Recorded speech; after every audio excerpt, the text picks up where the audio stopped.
This program is presented by University of California Television. Like what you learn?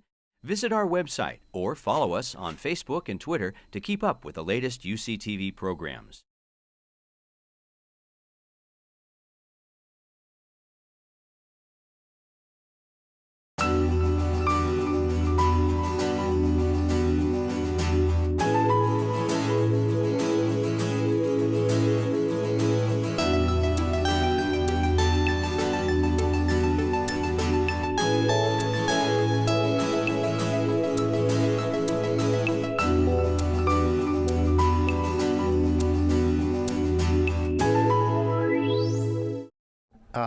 Let me welcome all of you to this evening. I think you're going to find it an extraordinary event.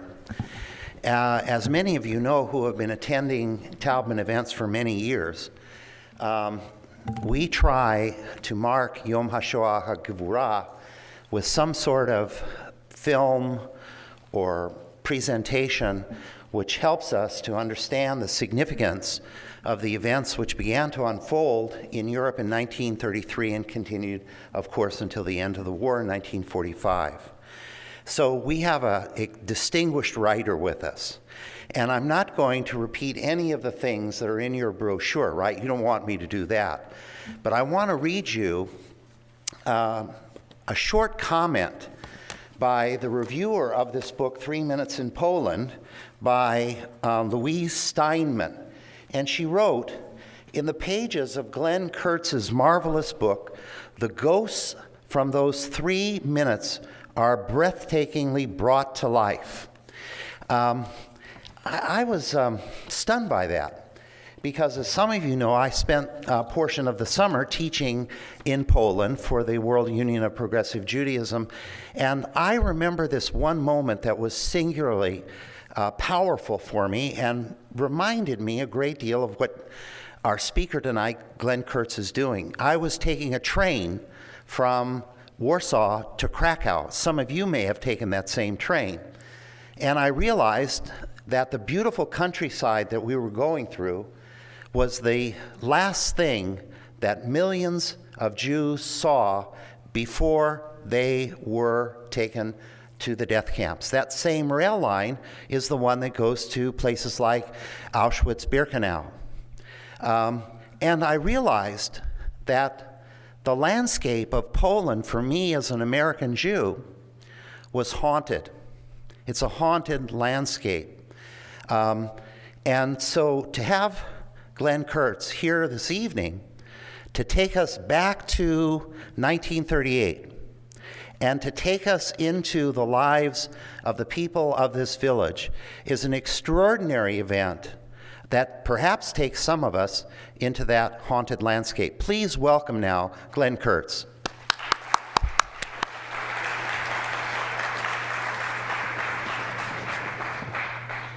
Thank you very much. Thank you. Thank you all for coming. Thank you very much to Dr. Hecht and Dr.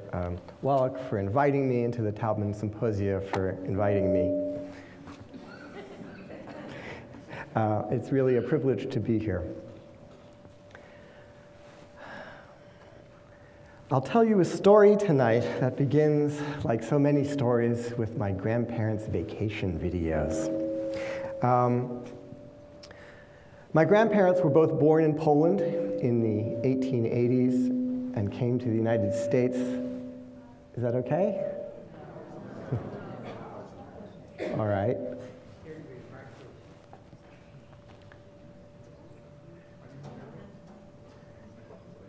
Turn off your lapel mic. Well, the lapel mic is helpful. How's that? Is that better now? Yeah. Okay, good. I'll begin again.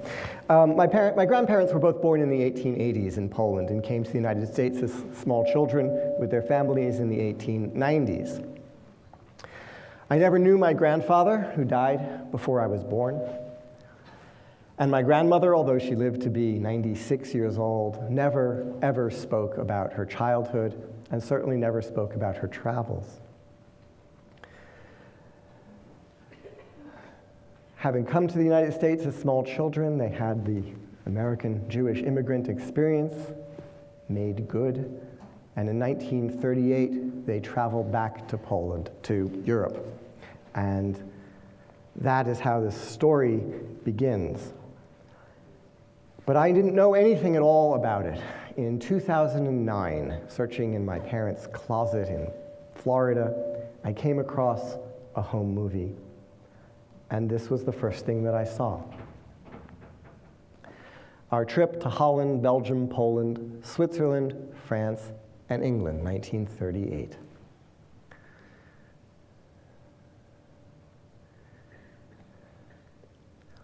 You can see here my grandmother on the left, enjoying a very exciting passage across the Atlantic in the golden age of steamship travel. She's sitting with three friends of my grandparents, Mr. Louis Molina on the end, and Mr. Molina's wife, Lillian, and his sister, Essie Diamond, next to him. When I found this film in 2009, everything that I knew about it was contained in that title sequence. It was a trip to Belgium, Holland, England, France, Switzerland, and Poland, and it was in 1938. But simply seeing the words Poland and 1938 together immediately told me that this was something of significance, and I knew that I wanted to try and understand more about it. I'll read a short passage from the beginning of my book just to sort of give you a context for what the significance of this film became and how I began to try and understand what we were looking at in the images. In the summer of 1938, my grandparents, David and Lisa Kurtz, traveled from New York to Europe for a 6-week summer vacation. Together with three friends, they visited England, France, Holland, Belgium, and Switzerland, and passing through Germany, they made a side trip to Poland, where both my grandparents were born. I'm holding a postcard from this trip that my grandfather sent to his daughter, my aunt. The card shows a painting of the Holland-American liner New Amsterdam crossing a green-black sea. Spray at the ship's waterline and white caps on the waves give the impression of motion. The black hull and white Art Deco superstructure gleam against clouds tinged with pink and blue. On the reverse side, my grandfather writes, on the boat 5 days. Tomorrow we land at Plymouth, England, then Boulogne, France, then Rotterdam, Holland. We get off at Rotterdam. My aunt, Shirley Kurtz Mandel, produced this postcard 3 years after I first asked what she knew of her parents' 1938 trip. The manila envelope containing this and about 30 other postcards from David and Lisa had been stuffed in a box of unrelated papers, forgotten for more than half a century. Shirley rediscovered it in late 2011, when after 63 years, she moved out of her New York apartment. 1 year after my grandparents' vacation, Europe would be at war. On September 1st, 1939, the German army overran Poland, and within a few years, with terribly few exceptions, the Jewish inhabitants of the Polish towns my grandparents had visited would be murdered. But David and Lisa Kurtz could not foresee the future. My grandparents and their friends were tourists, relatively prosperous American tourists, blissfully unaware of the catastrophe that lay just ahead. They rode across Europe with trunks of clothing, stayed at 5-star hotels, shopped, and admired the sights. They visited art galleries and cathedrals. They strolled in the Jardin Exotique overlooking the old city of Monaco. They rode a small gauge railroad through the Swiss Alps. Like tens of thousands of other Americans in the summer of 1938, my grandparents toured Europe's grand attractions for pleasure. The postcard my grandfather sent to his daughter has an English 1-pence postage stamp with a cancellation pocketboat posted at sea. It's postmarked Plymouth, Devon, the 29th of July, 1938, 6:30 p.m. From this, I learned the date of my grandparents' departure, July 23rd, 1938, and that slender fact opened onto a wealth of period detail, giving me for the first time a glimpse at the scene as my grandparents began their voyage. Rains delay the sailing of New Amsterdam, reported the New York Times the day after their embarkation. The Holland-American liner New Amsterdam, under the command of Captain Johannes Biel, Commodore of the line, sailed from her Hoboken piers 40 minutes behind schedule after awaiting the arrival of 4 passengers from Philadelphia who had been delayed by a washout on the highway. The 4 Philadelphians, all prominent socially according to the Times, had called ahead from Plainfield, New Jersey, when the road north was hidden by swirling water. The New Amsterdam was a stylish new ship. Its maiden voyage in May 1938, just 2 months earlier, had been celebrated with lavish coverage in newspapers and magazines. This departure was less glamorous, the return leg of the ship's 4th round trip, but still worth a few column inches devoted mostly to society gossip. A July 23rd piece in the Times entitled Ocean Travelers noted that Mrs. Adam L. Gimbel, Mrs. Mary van Rensselaer Thayer, and Mr. and Mrs. John B. Ballantyne would be among the 850 people on board when the ship finally sailed under cloudy skies that Saturday. Mr. and Mrs. David Kurtz of Flatbush, Brooklyn, are not mentioned in the press. They were comfortable, but not prominent socially. Their travel plans concerned only the immediate family, and as a result, tracing their movements through Europe in the summer of 1938 has proven to be a challenge. I've been trying to determine the precise date of departure and the name of the ship for years. I know it now only because my aunt happened to save this postcard. I would never have known of my grandparents' trip at all, or felt compelled to spend years trying to unearth its details, had David and Lisa not brought home a unique memento of their travels, which also happened to survive. On this vacation, my grandfather carried a 16mm home movie camera. He shot 14 minutes of black and white film and Kodachrome color. He captured scenes of the ocean crossing and of a ferry ride in Holland. He filmed my grandmother and their friends walking in Brussels, sunning themselves on the Mediterranean coast near Cannes, feeding pigeons in a Parisian park. And he documented 3 minutes of their visit to Poland, footage of ordinary life in a small, predominantly Jewish town 1 year before the outbreak of World War II. More than 70 years later, these few minutes of my grandfather's home movie would transform their summer vacation into something of lasting, even of historical value. Through the brutal twists of history, my grandfather's travel souvenir became the only surviving film of this Polish town. Eventually, his home movie would become a memorial to its lost Jewish community and to the entire annihilated culture of Eastern European Judaism.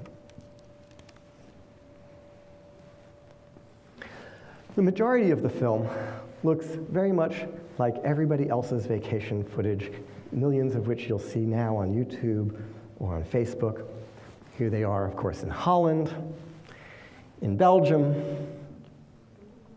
in Switzerland, in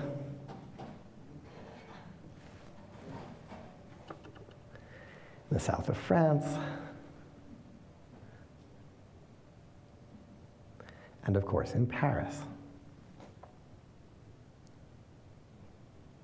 What makes the film extraordinary are the 3 minutes in Poland.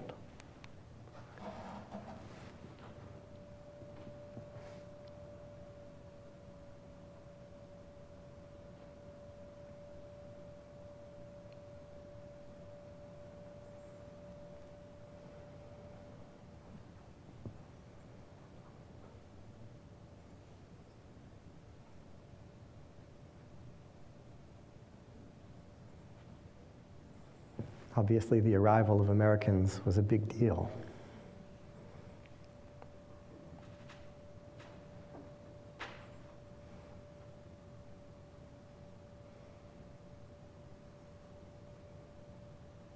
Mr. Molina.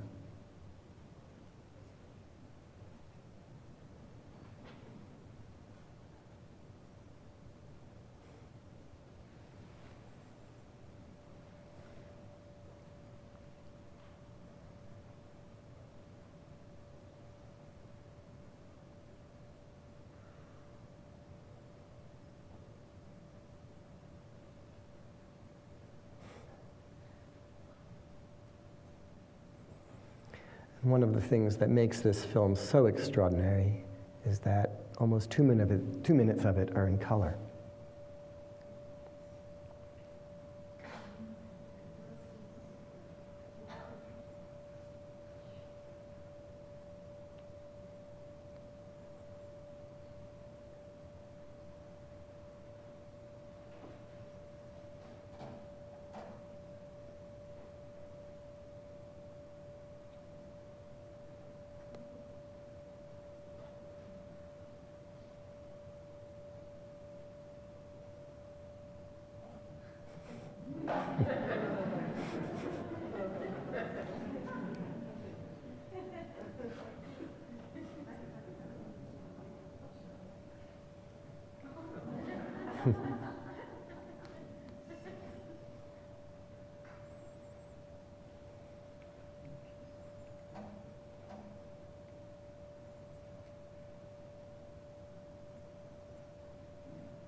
And that's it, just 3 minutes of film. There's so much information in these few minutes of film. Even not knowing anything about what it is that we're looking at, we see the physical culture of this community. We see how often they shove each other. We see the clothing, we see the gestures, we see the ways that they congregate on the street. But when I found the film, of course, what's most powerful about it is something that we know that they don't know, which is what's going to happen, how brief their future is going to be. As soon as I saw the film, I knew that I wanted to do something with it, to try and understand the film, if possible, on the same level of detail of the information that's captured. The thing about film is it's always of a particular place, on a particular day, and of particular people. But if you don't know where or who or when the film was taken, then it immediately becomes something extremely general. It becomes pre-war Jewish life, shtetl life. And that's not inaccurate, but it's so general that it doesn't really tell us something. It kind of mythologizes the people. It turns them into symbols when they are, in fact, individuals. And my purpose in trying to understand the film was to try and create, in essence, a micro-history, something on the scale of detail that is contained in the film itself. The first thing, however, was the film had to be restored. When I found it, it had deteriorated so severely, it was like a hockey puck. It was a single unit of plastic. I donated the original footage to the Holocaust Museum in Washington, D.C., and it took 5 months for the laboratory to soften the film so it could be unwound. And you see it here towards the end of that process, what should be nice flush lines of film look sort of like uncombed hair. One of the things that we learned in the course of the restoration process was the kind of camera my grandfather used to shoot it. It was a magazine Kodak, Cine Kodak magazine loading camera. It was something that was introduced in 1937 and was promoted quite heavily by the Kodak company. Here's an advertisement from Vogue magazine. It says, "Seems as if half the people we see off carry a movie camera." They're really trying to promote the camera. It was an expensive item, but it wasn't out of the range of middle-class Americans. There were two models, a sort of low end and a high end. The low end, I compare it to now buying an iPad or buying a computer. It was expensive, but it was about $75 at the time, the low end, and about $100 for the high end. But learning just about the camera and learning about the people was something much more difficult. When I asked my family, my father and my aunt, if they knew anything about the film, the first thing that my aunt and my father told me was that it showed my grandmother's hometown. And I was in fact able to find a survivor from my grandmother's hometown, which was on the far eastern edge of Poland, a town called Berezne. There was a survivor from that town, and I interviewed him, and I showed him the film, and the first thing that he said the moment he saw it was, "It's not my town," which was a big surprise to me. I mean, I think if he had watched it and just shrugged, I might have just let it go. I might have thought, well, I did my bit, I tried, he can't remember anything, and so that's all there is to it. But I think because I expected it to be that town, and it turned out not to be that town, that our whole family legend of this film was wrong, it became something of a mystery, and I became quite tenacious in trying to find out what town it was. I figured if it wasn't my grandmother's hometown, the chances were that it was my grandfather's hometown.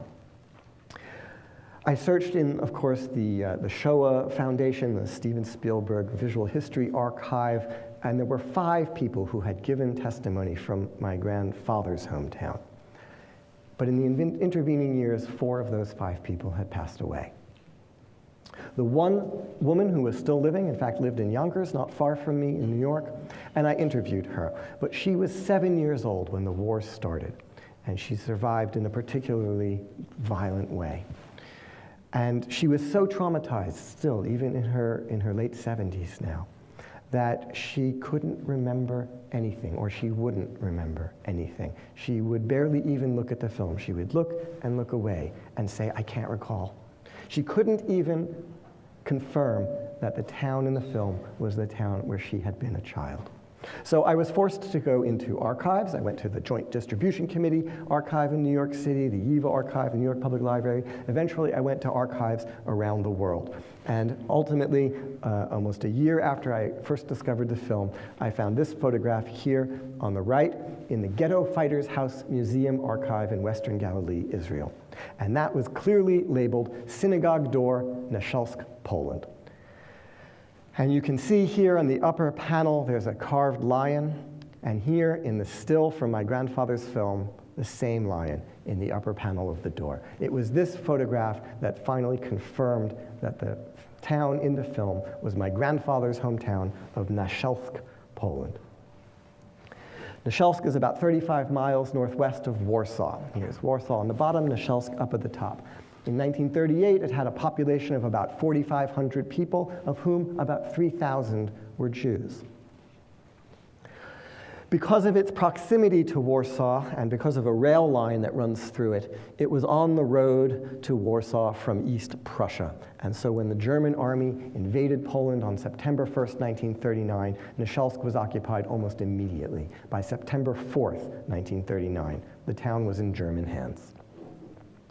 There were acts of brutality immediately. The synagogue was desecrated. There was rape, looting. Men had their beards forcibly shaved. They were picked up off the street for work details.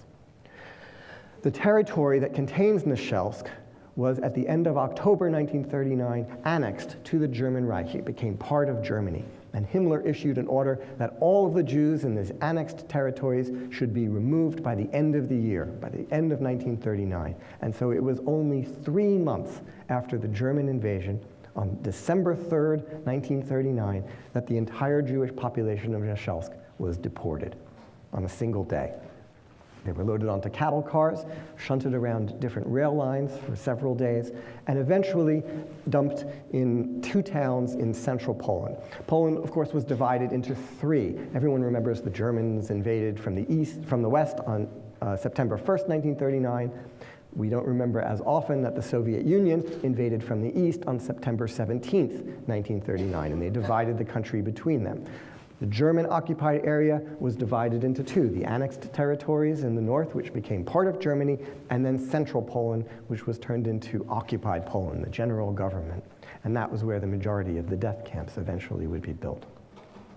But in December of 1939, there were no camps yet in Poland. There were no ghettos.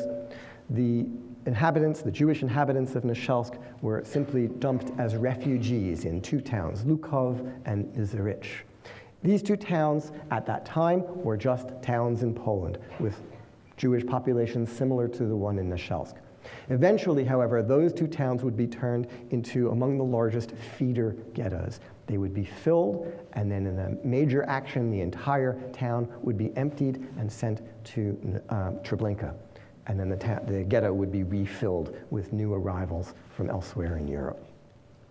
So it was in August of 1942 that the majority of Jewish Nashelskers who had been deported to these two towns were sent to Treblinka.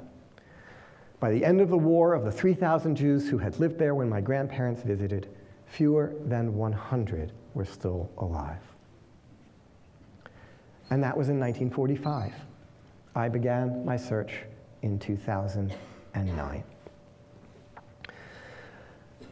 Well, in the absence of someone who could tell me about the town, I was able to gather a great deal of documentation. From the archives that I mentioned, I was able to find memoranda from the Landsmannschaft, the American organization of people from this town who had gathered together, and they would raise money and send it back to their relatives who remained in Poland. I was able to find other kinds of letters and a few photographs. But the problem was, how do you connect the names in these documents with the faces in the film? I found the 1929 business directory for this town, which had the list of many of the business owners. But again, although I could learn the names of people who lived in the town, it was impossible to bridge the distance between that realm of information and the information contained in the film. It was more than 2 years after I began my search that out of the blue, I received an email. A young woman in Detroit had seen the film online at the Holocaust Museum's website, and as the camera panned across the crowd, one face leapt out at her. It was her grandfather. He was 13 years old. In my grandfather's film, he appears for less than a second, and he was then 87 years old. He's now 90 years old. I just saw him yesterday. He was born Moshek Tuchhändler in Nashelsk. Eventually he came to the United States, and his name became Maurice Chandler. Mr. Chandler is possessed of an extraordinary memory. It was as if he'd been waiting his entire life to talk about this town. And what I'd like to do with the bulk of my presentation is just share with you some of the ways in which the information that he was able to provide opened out and began to collect the different fragments that I had collected from other sources. So first, I'll play you just a very brief segment of one of the first interviews that I did with Mr. Chandler. People. And we have better pictures of them coming up later. Yes. But Yes. the man with the white beard. Yeah, the man with the white beard, I think he was sort of the what they called the ascetic person. His name, everybody knew him by one name. His name was Cheskia. Cheskia is a biblical from the Tanakh. Nobody knew what he lived of. But he was dressed just like that, with that beard, and everybody fed him. He would walk into everybody's house. I remember he used to eat chopped liver with strong onions, and you knew he was coming before. You know, black bread, this and that, very simple life. And everybody thought he was, you know, the Jewish version of sainthood. Yeah. Like a mystic? Heskia. He would go from different houses, like the Bornsteins, when we used to be there. He would come up and he told stories from the past and so on, and then he'd leave. Nobody knew where he slept, probably in the shul or something. He was that type of a character. Now, the shorter men, With the black beard. yeah, his name is Chamnusen Zweighaft, and he was the one they called him the Matzaiva Kritzer. He was the one that chiseled all the headstones for the cemetery. Well, With information on this level of detail, it became possible to begin to tell a story about this town in a dimension that was really beyond anything I had imagined would be possible. Mr. Chandler was able to recognize quite a number of people. He remembered the names of people, of course, who don't appear in the film, but who were important to him or his life or his family. And from the information that he gave me, I went back into the research I had undertaken and reached out to into different sources for the names that he recalled. Eventually, I located 8 survivors from Neshelsk still living. One of them had had a stroke and was no longer able to speak, but I interviewed the other 7. And as I say, what I'd like to do is just share some of the kind of loops of information that developed from these sources. One of the first people Mr. Chandler introduced me to was a man named Kiva Richman. Kiva Richman was also born in Neshelsk, but he was only 3 years old in 1939 when his family caught one of the last boats to leave Poland in August 1939, and he came to the United States. His family brought with them their family photo album. And this photo album was a gold mine. Of course, I copied all of the photographs in the album, and then every time I met a survivor or met someone else who was from the town, I shared each of the pieces of information that I'd collected. So in fact, it was more than a year after I met Kiva Richman that I was in Israel. The American Landsmannschaft in the post-war period had raised money and built a small housing complex in Israel for the survivors from the town. Of the 100, approximately 60 ended up settling in Israel. These are people, of course, who are very difficult now to reach on the internet. Indeed, it's almost impossible even to reach them on the telephone. I had contacted the community center at this housing complex. They said, yes, there were some old people who were still living there, but they really didn't know where they were from or whether they were natives of Neshelsk. Eventually, I went to this town, to this housing complex, and literally knocked door to door. So it happened that I knocked on the door and met Mikhail Koprak. Mr. Koprak was very, very ill. In fact, he was on his way to a doctor's appointment and was quite reticent, didn't want to talk to me. And I knew I had only a moment. But as soon as he said his name, I remembered a photograph in Kiva Richman's photo album. And I pulled that up on my computer and showed it to him. In that moment, Mr. Koprak absolutely transformed. From a sickly, elderly man, he became like a little child. He was jumping up and down. He was grabbing my arm. The man in the photograph is his father, and he didn't have any photographs of his father. This was the first time he'd seen his father's face since he left Neshelsk in October of 1939. And in fact, you can see extraordinary resemblance just in the shape of the face. Well, Mr. Koprak canceled his doctor's appointment, and then I couldn't get him to shut up. We talked for several hours and watched the film. And of course, what often happens when one memory is dislodged, a whole cascade of memories comes forward. And so, in fact, Mr. Koprak was able to supplement information that Mr. Chandler had given. So Mr. Chandler recognized Hamnussen Zweighaft, or Chaim Nussen Zweighaft, the Matsaiva Kritzer, the man who chiseled the gravestones in Neshelsk. And Mr. Koprak also remembered Hamnussen Zweighaft, and he told a story about him. He said that the workshop where he did this carving was right next door to the yeshiva. And after school, the boys would go and have fights throwing the chips of stone at each other. And of course, this would annoy Mr. Zweighaft, and he would try and get rid of them. And what Mr. Koprak said is, Zweighaft would threaten to send the angel of death after them. And he was laughing. He said, well, this was a very effective threat because, well, given his profession, the boys figured he had a pretty close connection to the angel of death. And so they were genuinely scared and would run away. Again, it was this kind of detail that it became possible to piece together. This little memory that Mr. Koprak had in Israel was triggered because I had a photograph that had been sitting in a closet in Florida, and I had seen that photograph because Mr. Chandler had recognized someone in the film. Hamnussen Zweighaft, who is in the film here, also appears in another photograph in Kiva Richman's photo album. Here he is in the center, the only gentleman in black. And Kiva's mother had annotated this. It was labeled the Neshelsk Committee to Help the Needy. And indeed, Kiva's father here is in the center row, looking pretty tough. Eventually, it was possible to learn the names of all of the men in this photograph. And as it often happened, I would learn a piece of information which I wouldn't know what to do with, and it would be many years until somehow some other fragment would emerge that would make that information important. So it was with this gentleman here on the bottom, sitting next to Kiva's father, whose name was Chaim Huberman. Chaim Huberman appeared, I knew his name already, he appeared in one of the lists in the Landsmannschaft documentation about sending money back to Neshelsk. There was always the question of, well, if we send the money, how is it going to be distributed? So they elected a committee each year to distribute the money. And in 1938, Chaim Huberman was on that committee. So I already knew his name, and here we had a photograph of him.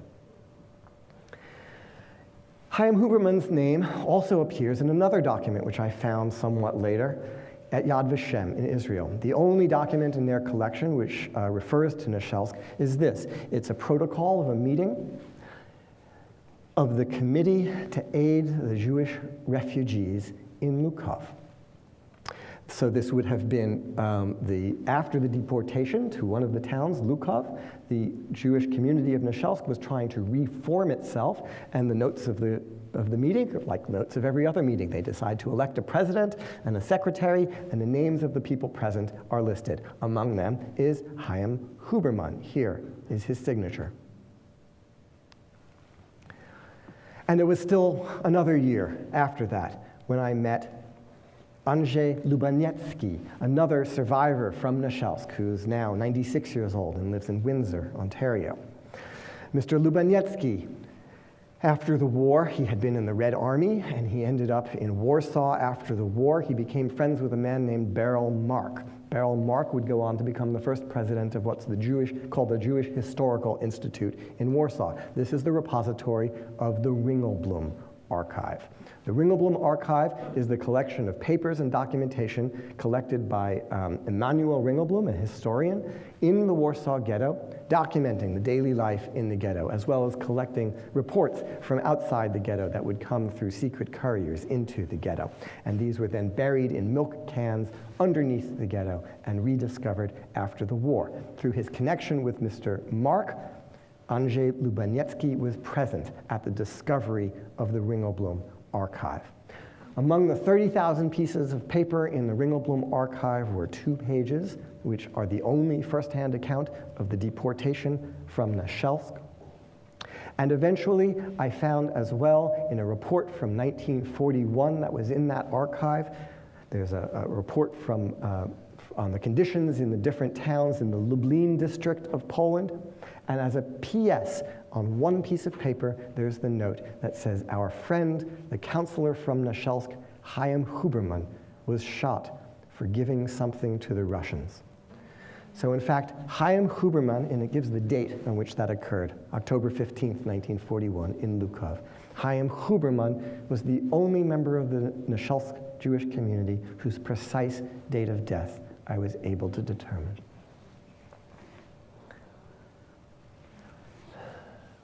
Another person that Mr. Chandler recognized in the film was this man with the beard. Here it's the same photo enlarged. He remembered the name Kubel. That was all he remembered, Kubel. Among the many sources of information that I consulted were also the Jewish genealogical forums. These are places online where people searching for family history will sometimes post queries with the name of the town and the name of their families, the people they're trying to research. So in the course of my research, I went into these forums and I found a forum for Neshelsk, and there was indeed a woman searching for the family Kubel from Neshelsk. It happened that her last email was from 1996. Nevertheless, I emailed her, and a month and a half later, she emailed me back and sent this photograph. You can see the man here in the upper corner is the same as in my grandfather's film.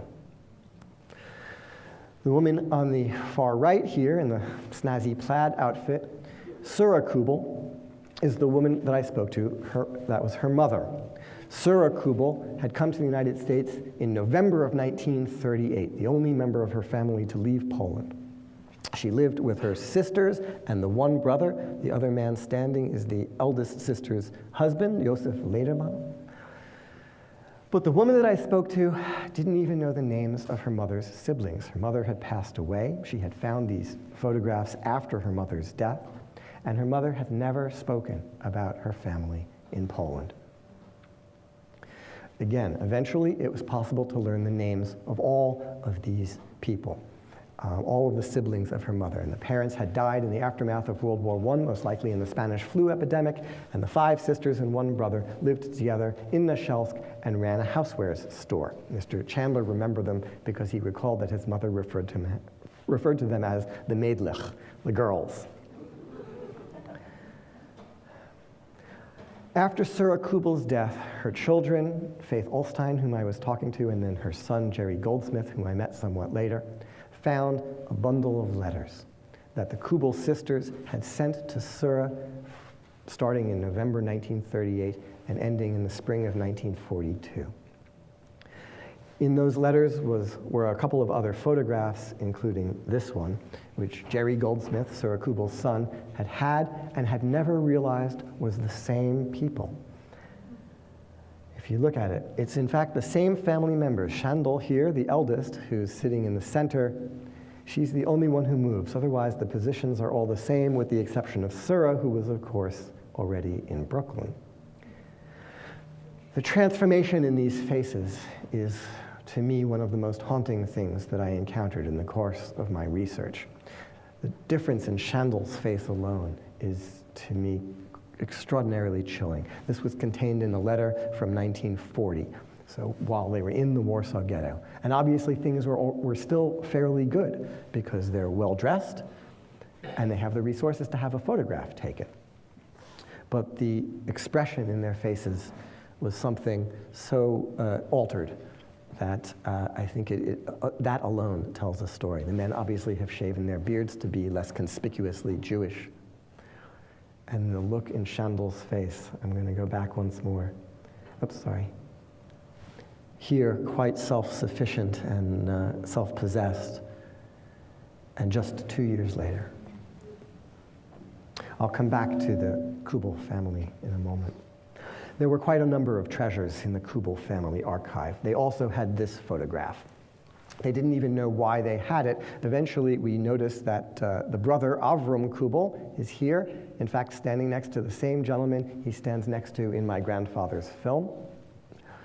I showed this photograph to Mr. Chandler, and he was quite amazed. For one thing, it was taken in the workshop of his family's store. They had a clothing store where they sold manufactured clothing, and you can see here up on the wall the fashions of the day are already designed. One of the things that was most shocking to him was that Mr. Chandler himself appears here in the center, 1 year after my grandfather's film was taken. The date on this photograph is actually April 15th, 1939. What made this so powerful to Mr. Chandler, however, was not his own face, but rather the fact that in addition, his older brother, Avram, his younger brother, David, and indeed his father are all in the same picture. He didn't have pictures of any of them.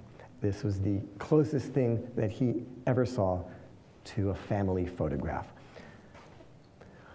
Another member of his family here, Elia Applebaum, was a cousin and who lived with the family. He was the chief clothing designer, responsible for the designs up on the wall. Eventually, it was possible to name most of the men in this photograph. It was a gathering of the Agudas Yisrael, the religious political party that took place in his family's store. That was not the last of the surprises of the Kubel family. I became interested to try and learn more about Sura Kubel's emigration, and I was able to find the ship's manifest for when she arrived in the United States in November of 1938. And here from the detail, you see Sura Kubel, age 26, profession corset maker, from Nashelsk, Poland. Her sister Ruchel is given as the closest contact. And in America, the contact, Louis Molina, my grandfather's friend, the man who appeared in that first clip that we saw of them crossing the ocean. This was quite a surprise as well. It meant, obviously, that the Kubel family and the Molina family were in contact and most likely related in some way, and that most likely the Kubel family knew that the Americans were going to come and visit, because Sura emigrates just a few months after my grandparents' trip. It's also very possible, there's a scene in the film where a woman's fixing her hair, it's quite dark, and she almost turns around, just not quite enough to recognize her face. It's very likely that that was taken in the Kubel family home.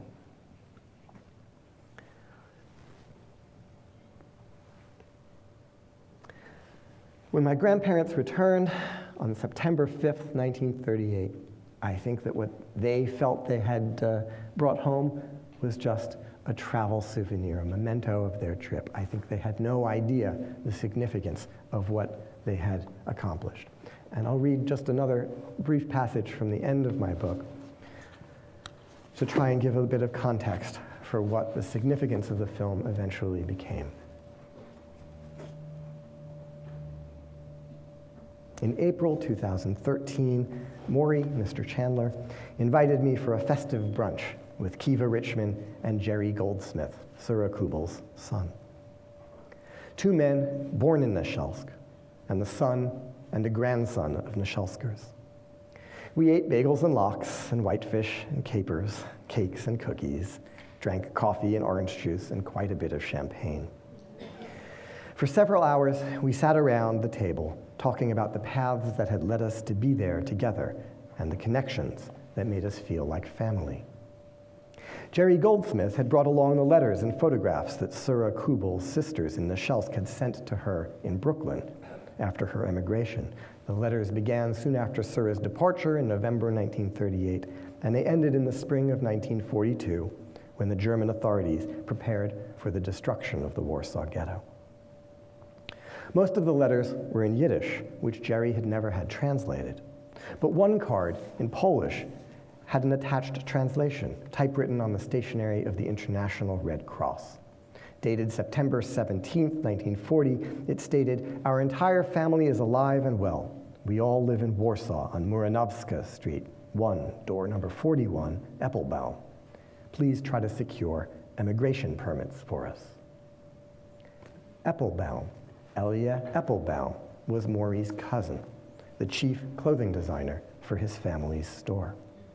Looking at the card, we realized that the Kubel sisters, along with their brother Avram and the eldest sister's husband Josef Lederman, had also most likely lived in the Applebaum's apartment in the Warsaw Ghetto.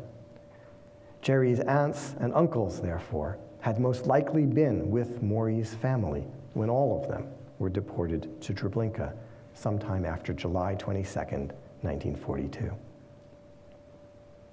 The letters the Kubel family sent to Sura gave wrenching insight into this time. Sitting at the table, Maury translated some of them for Jerry.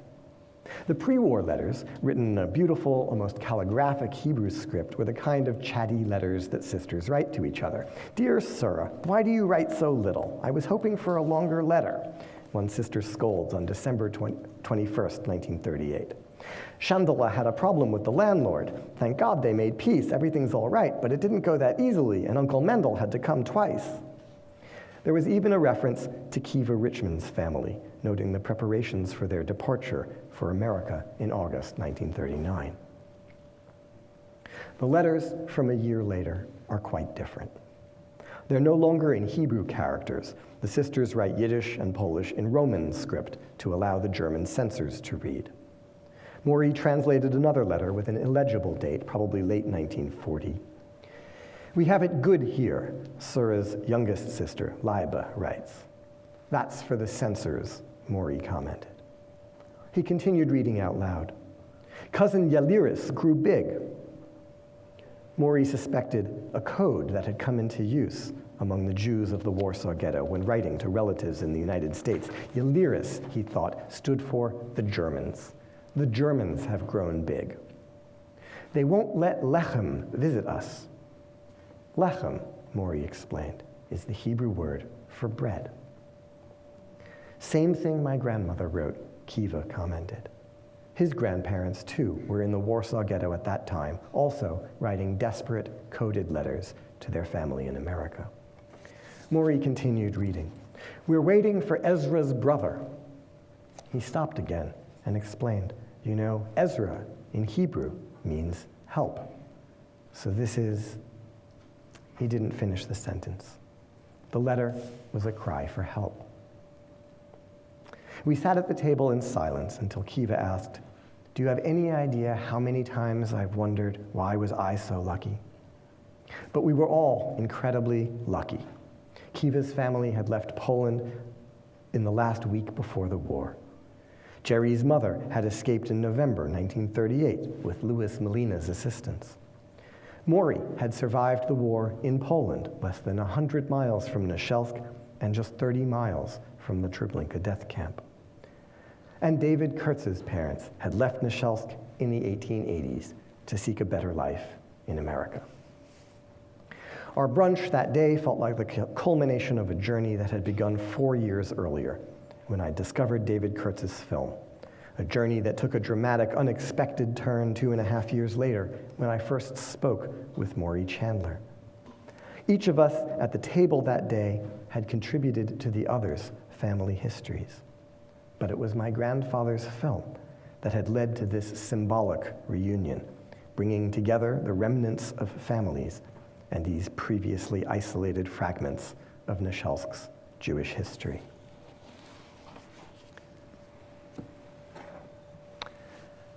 I say that it was the culmination of a journey, and indeed, on this journey, many, many moments have felt like the culmination. Each time I thought I had reached the end, new material would come forward and surprise me. When I realized that 2014 was the 75th anniversary of the beginning of World War II and also of the deportation from Nashelsk, I suggested to the group of people who had gathered to hold the memory of Nashelsk, more than 100 people whom I'd come into contact with, I suggested that we go back to Nashelsk and commemorate the loss of that Jewish community. I expected maybe 10 people to join me at the end of October in Poland. To my astonishment, more than 50 people agreed to join me. And we went back to Nashelsk at the end of October this past year. We met with the mayor. We spent several hours in the high school talking to the high school students, asking them questions about what they knew, and of course, letting them ask us questions. I realized, and I think this is so appropriate on Yom HaShoah, I realized that no, we were not going back there only to mourn, but we as a community held the memory of Jewish Nashelsk. And as a community of memory, we had something to offer, not only to each other and to the other members of the community and the descendants of that community who live around the world, but also to the community in Poland, which had very little memory of the Jewish community that once formed more than 2/3 of their town. One of the people on this trip was Leslie Glodek, now 92 years old, who lives in London, a survivor from Nashelsk. There he is with his wife. And here at the bottom, I'll tell one last story of connection to that occurred really after I thought the story was over. We have here on the right Mr. Chandler's daughter, Evelyn Rosen, and her husband, Steve. And this young woman is a Polish woman named Martina Dudkiewicz. I said that Mr. Chandler had survived the war in Poland. He was in the Warsaw Ghetto with his family, and in May 1941, he escaped. He fled out of the city, and he ended up in the countryside east of Warsaw, which at that time, it was still possible for Jews to live in the countryside under their own names, not in disguise. He ended up on a farm of a Polish woman named Helena Jagodzinska. And Helena Jagodzinska gave him a job. He worked as a farmhand on the farm for almost a year, until the spring of 1942. In the spring of 1942, the order came down that all Jews had to concentrate in ghettos. This was preparation for Operation Reinhard, which was the first and most violent push of liquidation. The night before that order went into effect, Helena asked Maury what he was going to do, and he said, I've run out of places to go. I guess I'll go to the ghetto. And she said, you're not going to a ghetto. Her nephew, Stanislav Pachnik, worked at the local county records office, and he stole a birth certificate. They gave this birth certificate to Mr. Chandler. They taught him the catechism, how to say the prayers of the morning and the night, and they said, try to be this person. And they sent him on his way. Well, a birth certificate was by no means a guarantee of success, but it was an essential document, particularly for a boy, since there was one test you couldn't pass as a boy, no matter how good your documentation. It was important to have as much documentation as possible. There was a lot still for him to live through. Nevertheless, with this birth certificate and as this Polish farmhand, Mr. Chandler survived the war. In 2012, when Mr. Chandler and I first met, the Holocaust Museum filmed our encounter and made a brief video, which they published at the end of 2012 about this film and how this boy, or this man's granddaughter, had seen her grandfather as a boy in the film. This was, of course, posted on YouTube. It was picked up by Polish television news, and one night at the end of December 2012, it was broadcast on their version of Nightline. Helena Jagodzinska's daughter, now 89 years old, saw it and recognized Mr. Chandler as the boy her mother had helped. A few weeks later, I received a note on Facebook from her granddaughter, so Helena Jagodzinska's great-granddaughter, Martina Dudkiewicz. She said, yes, my family remembers Mr. Chandler. And when he left Helena's farm, he left behind a stack of photographs of his family, and we still have them. And so 73 years later, the great-granddaughter of Helena Jagodzinska sent me those photographs, and I gave them back to Mr. Chandler. So it was with these connections of fragments that existed scattered around the world that it became possible to pull together something of a story about the town of Naszelsk, Poland. When I set out, at first I thought I was going to make a memorial. And then I thought, well, perhaps I'll try and tell the history of the town. And I quickly realized that that was impossible and probably not even desirable. Just like the film, if we look at the film and we don't know what we're looking at, we think, pre-war Poland, and we feel like we know something about pre-war Poland. But what we see in that film is 3 minutes of one day in a 1,000-year history. If we look at it and we know, we're seeing Chaim Nosson Zweighaft for a second, and we're seeing Avram Kubel for a second, then what we realize is that we're not seeing something broad, but rather something very, very specific and narrow, a tiny, tiny fragment. But I think it's only by understanding how fragmentary the life of that community became that we can really understand how much was truly lost. Thank you very much.